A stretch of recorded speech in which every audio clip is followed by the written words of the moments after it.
Welcome to the 100X Life Podcast, where we activate people who desire to live the words of Jesus and experience the abundant life he promises.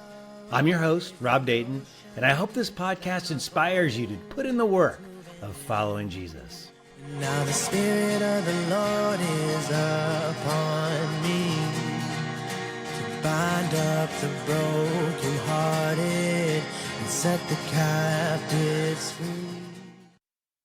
Hey, 100X Live, welcome back to the podcast. We are on day 54 of the challenge. If you're taking the challenge, Word of Jesus 48, rejoice and be glad. This is one of my absolute favorite words. Man, I feel like I've really been able to put this one into practice and reproduce this one. And we're going to focus on why rejoice and be glad. In what specific circumstances are you talking about, Jesus? That we have to answer that question to really know what he's talking about. So we'll get into that.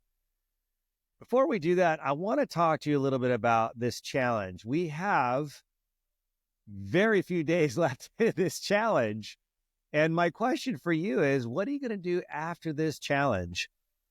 What do you think Papa God is calling you to do? We've done this fast pace through the words of Jesus, 55 commands. And I know many of you, probably about halfway through, got a little discouraged because it is so much. And depending upon how much you're implementing and reproducing the words of Jesus, it can also cause you to feel worse if you're not. You feel like you're not coming through, just overwhelming feelings. And so it's really important to answer the question I'm asking. What are you going to do after this challenge? If living the words of Jesus are paramount to following and for us to enter through the narrow gate, what is our new habit, our new lifelong habit that we're going to employ?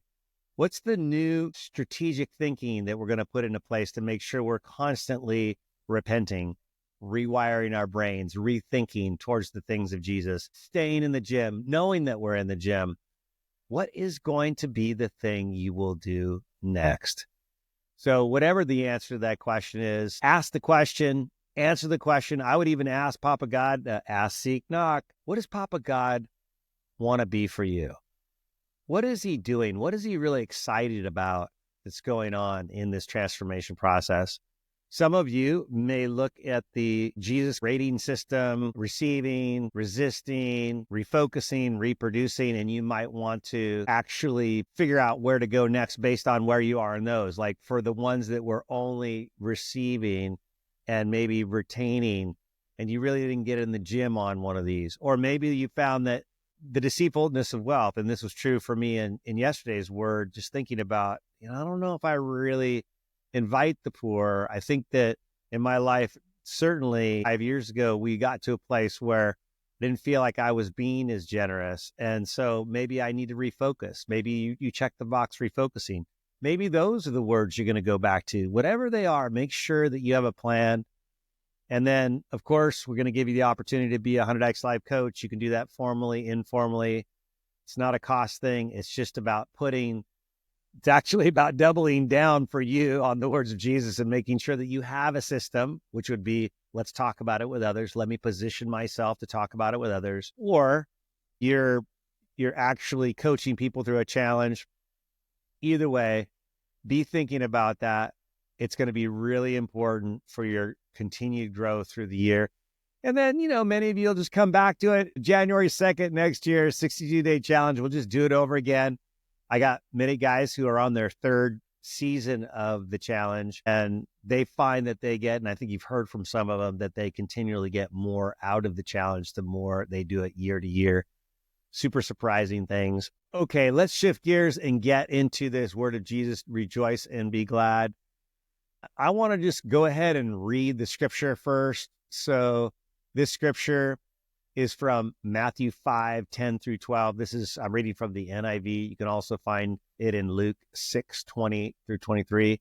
Blessed are those who are persecuted because of righteousness, for theirs is the kingdom of heaven.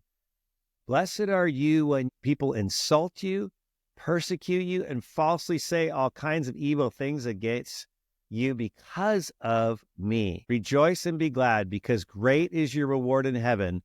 For in the same way they persecuted the prophets who were before you. So right off the bat, the thing that I look at and think about is, what is persecution? What is that really look like? And are we being persecuted? Because I think the challenge with us Christians, if I'm honest, like a lot of times we get into hot water, not because we're practicing his righteousness. Remember, he says we're persecuted because of righteousness. What is righteousness? It's his righteousness. It's living the words of Jesus. So you might ask yourself, well, am I getting persecuted because of the many wonderful things that I'm doing, living the behaviors of love, no condemnation, no worry, forgiveness, following Jesus, becoming like a child in your belief system? Is that why you're being persecuted? Are you being persecuted for sharing the gospel or practicing it? That's a big distinction, because if you're sharing the gospel and not living it, and you're persecuted for sharing the gospel, I think that, and I'm just going to speak for myself. I found myself in that situation at the city of Santa Barbara when I was young in my career, and I still was learning how to follow Jesus. My church created a big emphasis, the biggest emphasis, on telling people about your faith. And so that's what I did. Unfortunately, I didn't have the behavior of love to go with it. So it just really fell on deaf ears. In other words, people were actually repelled by that. And I did get in trouble at the city of Santa Barbara for doing that early in my career, just telling somebody about the gospel in a way that they made them very uncomfortable. And I was told to stop it. And, I think looking back, it's good they did that, because I was not being a good representative of Jesus. I'm a much better representative of Jesus. You are a much better representative of Jesus if you can live his behaviors versus telling people about Jesus. Showing them who Jesus is through your actions is way more powerful than telling them about him. So we want to get that straight. We want to demonstrate righteous behavior, his righteous behavior. If we're practicing righteousness and his behaviors, and then we're persecuted, okay, now we got a situation where there's reward on that. Let's talk about that. It's interesting because the behaviors of righteousness, why does the world reject those? I think that's a good question. Why is it that you can be practicing the behaviors of Jesus, which are love, joy, peace, kindness, gentleness? How can that be a problem for people? Well, I don't know. I mean, I'd love to hear what you have to say. And if you ever do have comments, please email me at robdayton@100xlife.com with your comments. I would love to hear from you. But the bottom line is that I think people are just blinded by the light. If you're a light of the world and you're shining with your behavior, not your words necessarily, your true behaviors, and that's who you are, it can be a little blinding. People don't actually like people who, like if you're in a sinning situation and you've got an addiction to something, it's very uncomfortable when you get around to someone who's conquered that addiction. The light is blinding, and you're either going to find hope in it or you're going to be rejected by it. But persecution comes, in my opinion, because people are uncomfortable with the light. They're blinded, and light makes them uncomfortable. And so darkness must rebel. I think persecution can feel very unfair to us. So when we are persecuted, man, it can create self-panic, stress, fear of what is to come. Uncertainty is a greater fear for us than inevitable demise. What I mean by that is uncertainty is a human problem. There was a study that was done where they put people in a room and they told them, hey, when this light goes on, there's two groups of people. When this light goes on, you're going to get a shock. So that was the first group. The second group, when this light goes on, there's a 50% chance you're going to get a shock. Well, what's really interesting is the people who are most stressed out were the people who were going to be shocked 50% less. In other words, when you knew you were going to get a shock when the light went on, you could endure it. It was like, it was the inevitable. It's going to happen. And then you start moving on to how you're going to live with it. But when it's uncertain and they didn't know if they were going to get a shock, that's when the panic ensued. And I think persecution can do that. Persecution usually is someone all of a sudden calling you out. That could be at work, that could be at church, that could be all sorts of different places. And particularly we kind of went through a canceling society where they cancel people for their beliefs. It can be pretty scary. Even the people who we saw in the past, maybe 5 years, who got canceled and it really benefited them, I can guarantee you, and when you hear the interviews of those people, that when they were going through it, it was extremely stressful. So the bottom line for this word, rejoice and be glad, that it's all about how we respond, and I'll say automatically, naturally, how we respond to persecution.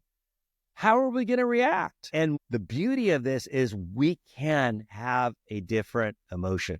We can have a different thought. We can rewire our brains and actually change the way we think, repent, and take up our cross and follow Jesus, because the cross is probably, Jesus had a real cross, and we covered the word where, what is your cross? Hopefully some of you journaled what that might be. That can be a very difficult situation of persecution where there's uncertainty and you got to take up that cross. Jesus following behavior is to respond with rejoicing. He wants us to focus on the prize of reward in heaven. And also, I'll just say scientifically, this is going to be the healthiest for our body. Jesus kind of knows that what's healthy for our body. Yeah, of course he does.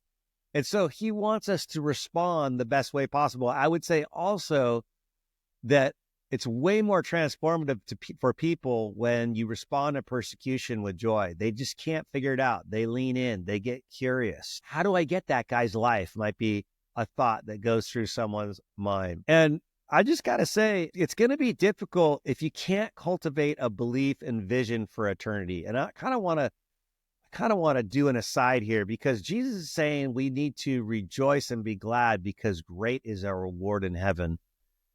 But I got to say, a lot of us don't have a perspective of heaven, or we have the wrong one, or we haven't really thought a lot about eternity. We haven't thought about what is our role going to be in eternity. And we need to think about a vision. And I would even propose to you, even if it wasn't real accurate, we know it's going to be extremely positive.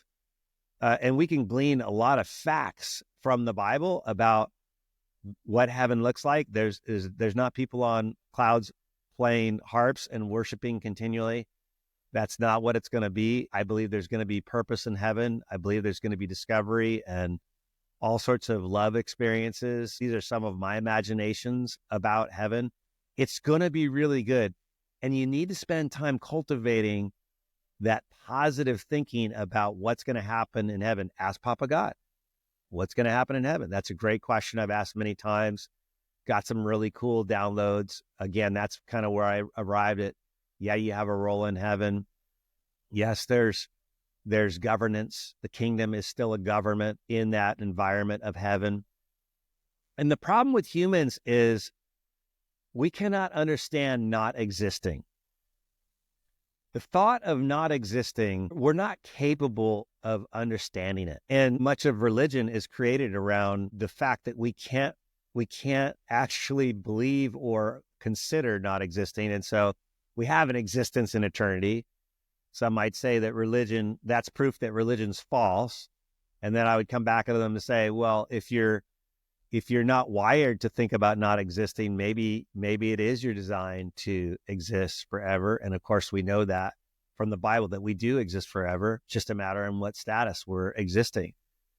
And so we need to embrace, to get away from the fear of uncertainty and not existing, which is an incapable thought, a very frustrating thought for a human. We need to cultivate this picture of heaven that is rich, that is rewarding, that is a relationship with each other and with God, that has purpose. I oftentimes think, when picturing eternity, of Francis Chan's Eternity Rope. And you've heard us say this on the podcast. If you're in the Master's program, you've seen the video clip.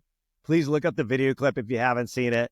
Just Google Francis Chan's rope, red tip. those kind of words will get you the video. I could watch that video again and again and again, because what he does is he has this rope and he pulls it out for his congregation at the time in Seeming Valley. And he says, this rope is the timeline of your existence. It goes on for eternity. And then he holds up an end of it, which is about an inch of a red tip. I think he's wrapped it in red tape. And he says, this is your existence on earth. You got a few short years here on earth, and then you got eternity with God. And then he makes the point that, and what the Bible says is what you do in this red tip determines how you will live in eternity. And I believe wholeheartedly he's right about that. And so the challenge with believing this word, rejoice and be glad, is we can look at that red tip and think that's all there is. These years on earth, this is all there is. It's a trap. It's like a human trap of thinking about our limited existence because this is the one we know, and we haven't, unless you're fortunate, visited heaven like John and walked around it and really seen the reality of it. That would actually change your thinking about how to live here. So absent of a tour by an angel into heaven, you're going to have to cultivate an imagination about heaven. It's going to be very helpful for you to do that. So I hope that, a little bunny trail on cultivating an imagination, a really positive, strong imagination about what it's going to be like in heaven. Because if you don't have that, putting this word into practice is going to be very difficult, because he's asking you to think about your rewards in heaven. And that's why you're rejoicing.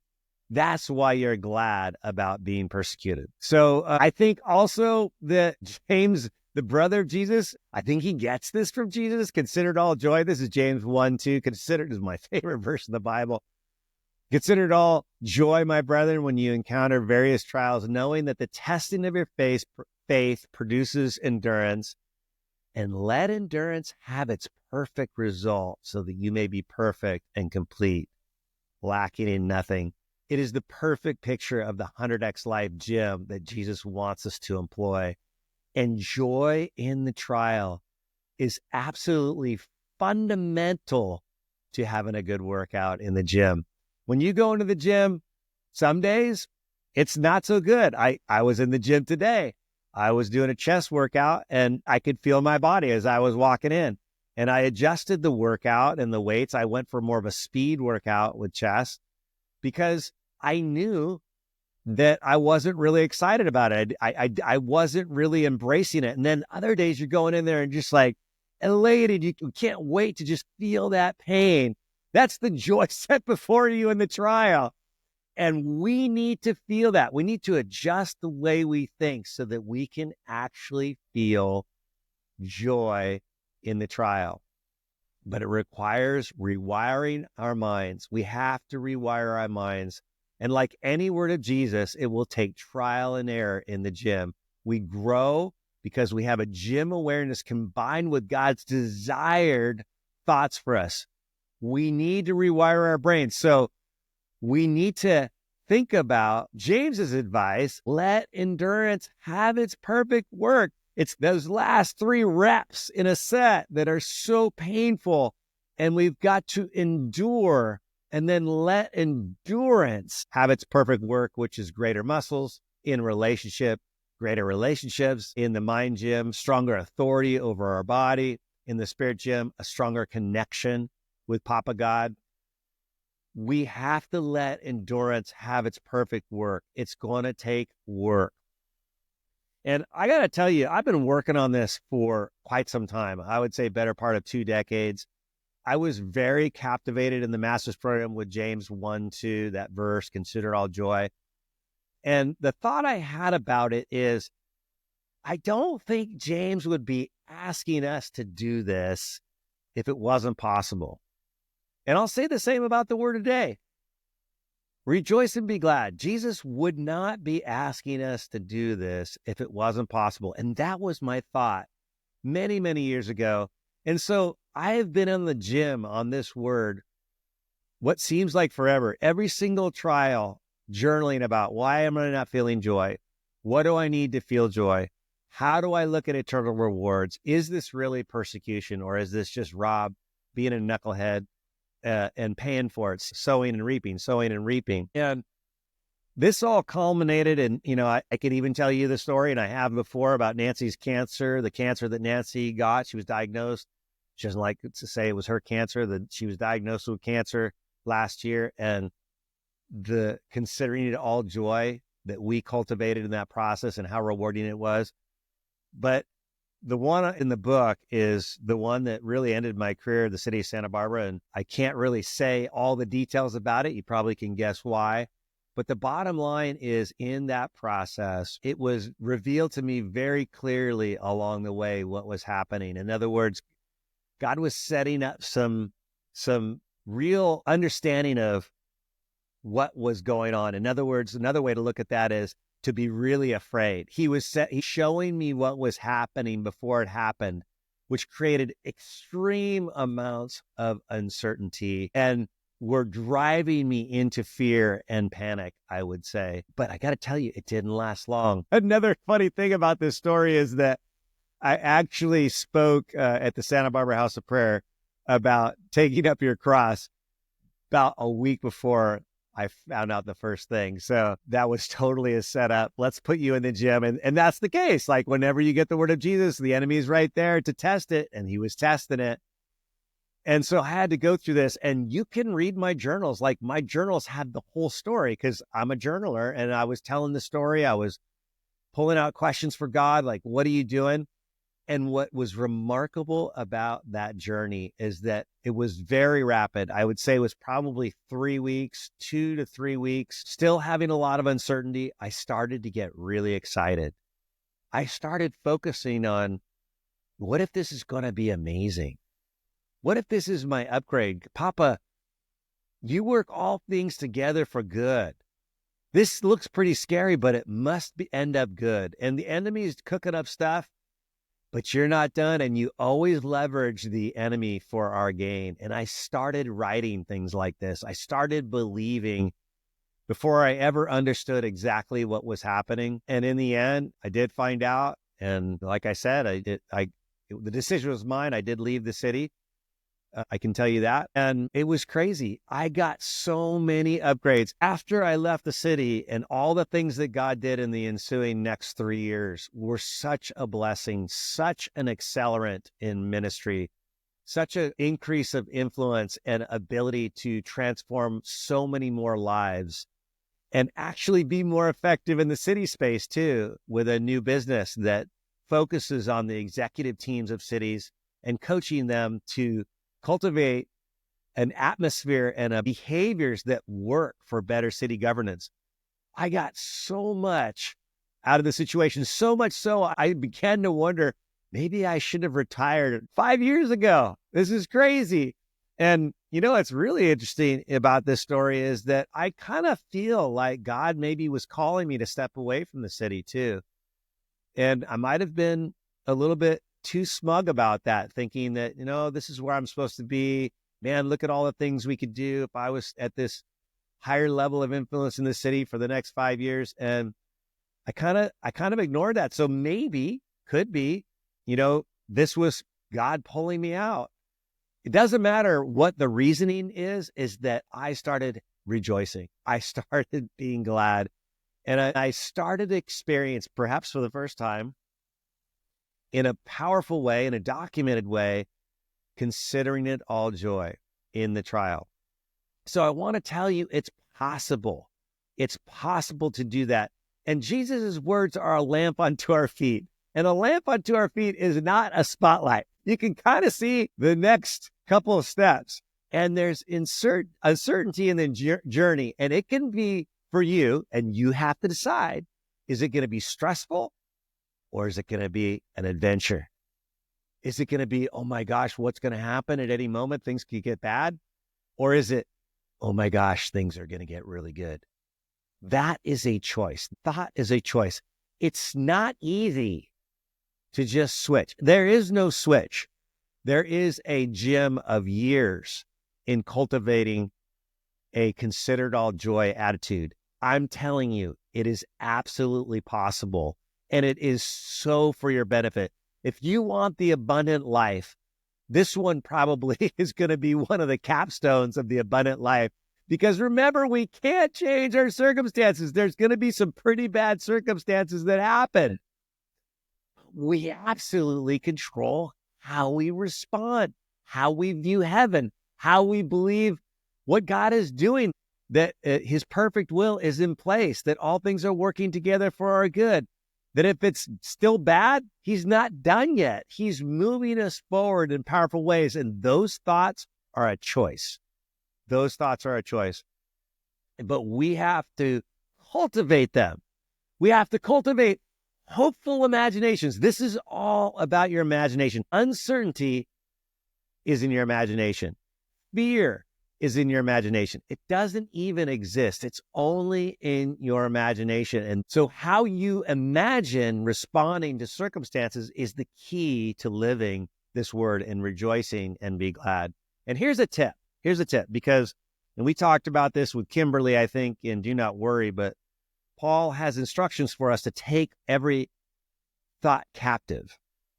So when you have, in that conversation with Kimberly, if you have a bad thought, you need to just be clear. This is a bad thought. My habit is not my thought. Switching our thinking to something more positive, more truth aligned than having a negative thought is going to be really, really important. And in that verse, he talks about suppositions, which are what ifs. What if? What if this happens? What if that happens? And your imagination is really good at either saying, man, what if I lose my job? What if I'm not good enough? What if I'll never measure up? What if I'm never going to stop this sin issue? What if my marriage is never going to get better? What if my relationship with my parents is always strained? What if my son never gets better? What if my daughter never returns to Jesus? What if I never stop this addiction? Those are typical default worldly what if answers. And if you're thinking those thoughts, I can tell you right now, it's going to be hard to rejoice and be glad. Your what ifs need to be transformed into what ifs that have glorious outcomes, glorious rewards, glorious hope, belief, love. What if I get a promotion? What if that thing that my boss wants to talk to me about is to give me a raise? What if my father really wants to talk to me about something that's really wise? What if my daughter becomes a Jesus lover any minute? God's working on her. I'm praying for her. What if she becomes reunited with Jesus this year? What if my son stops taking drugs this year? This is going to be so amazing. What if this is the year that I conquer my addictions? What if this is the year I transform my brain into thinking that I'm only in a gym and I fight from victory and this is good for me? What if I let endurance have its perfect work? What if Jesus is just doing it again and trying to give me an upgrade? All these what ifs, if you think those, that's when you know, rejoice and be glad. It's hopeful imaginations versus fearful imaginations. And hope is spelled expectation. That's what hope is. And it's expectation of good things are going to happen. And because the government of God is always growing and increasing, and because all things are being worked together for our goods, it's going to be good. Your what ifs need to be aligned with God's word. Rejoice and be glad. Okay, I hope that that's helpful. I'm coming after it pretty strong. I just want you to know it's possible. Here's the 100X lifestyle. This is how we would know we're following this word. Let's just look at them and see if there's anything more in here. You believe in eternal rewards and spend time making eternity a mental reality focus. Yeah, I think we covered that. When I visit clients, I'm going to be up in Sonoma tomorrow. And where's the graveyard? Where's the graveyard? I look for graveyards when I go see my clients, and I like to go spend time walking in graveyards and speaking to the stones. Did you do it?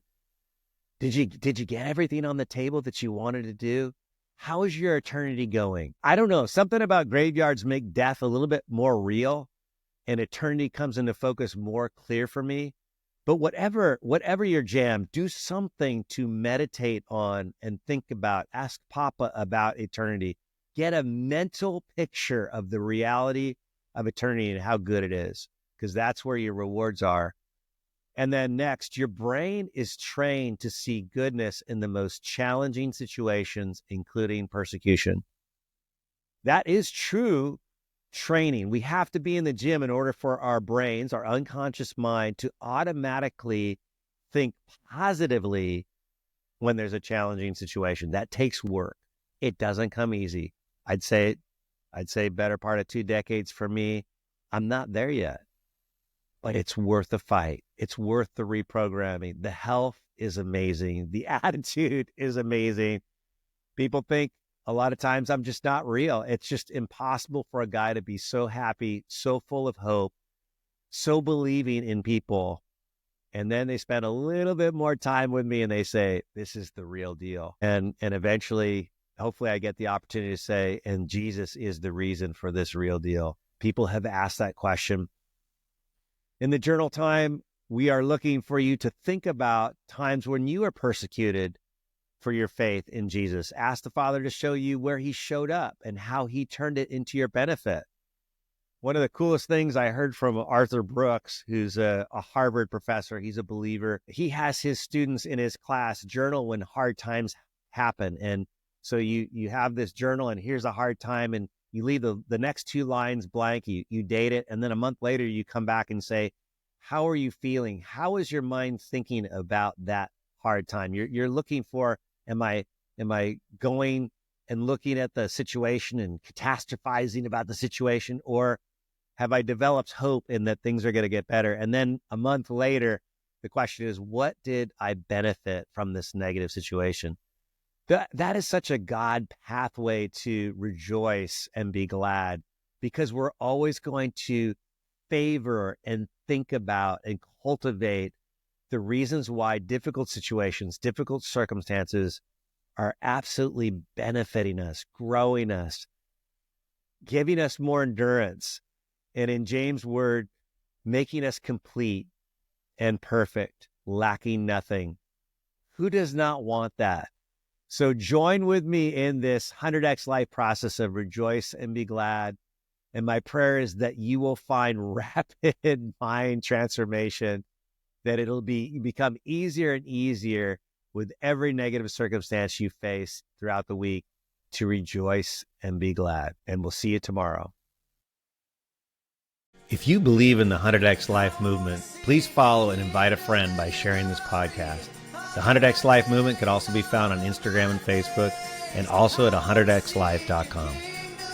The 100x Life podcast was produced by Jenna D of Jenna D Services with music by Ryan Ellis.